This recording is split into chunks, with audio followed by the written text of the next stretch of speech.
আসসালামু আলাইকুম, সবাইকে ঈদ মোবারক। প্রবাসীর ঈদ শুনতে অনেক আনন্দের মনে হইলেও আসলে সত্যিকার অর্থে ভিতরে লুকিয়ে আছে কষ্টে মিশানো এক বিশাল অনুভূতি। প্রবাসীর ঈদটা শুরুই হয় একটা বিশাল শূন্যতা দিয়ে।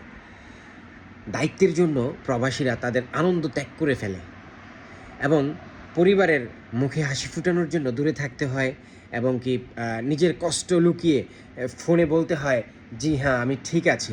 প্রবাসীর ঈদ আসলে আনন্দের হয় না, হয় দায়িত্বের, আর এই দায়িত্বই একদিন অনেক বড় সুখ নিয়ে আসে। কিন্তু তারপরেও প্রবাসীরা হাসে, কারণ এই কষ্টের ভিতরেই লুকিয়ে আছে তার পরিবারের সুখ। আমি আমার একার কথা বলছি না, আমি সকল প্রবাসীর পক্ষ থেকেই বলতেছি। সবার সিচুয়েশন আসলে একরকম হয় না।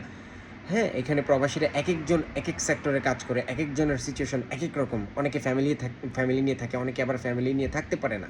হ্যাঁ, তো আসলে যেমন গতকালকে আমাদের আরবিক কান্ট্রিগুলোতে, প্রায় বেশিরভাগ কান্ট্রিগুলোতেই গতকালকে ঈদ হয়ে গেছে আলহামদুলিল্লাহ।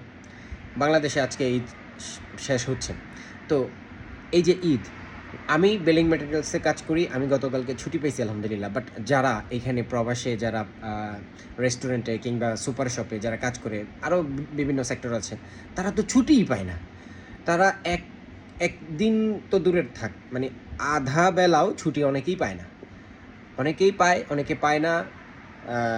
তো এইভাবে আসলে কাজ করতে হয়। যেমন এই যে আজকে বাংলাদেশে ঈদ, আমি এখন ডিউটি করতেছি। ডিউটিটা আসলে বড় কথা না, বড় কথা হচ্ছে এই যে ঈদ আনন্দ।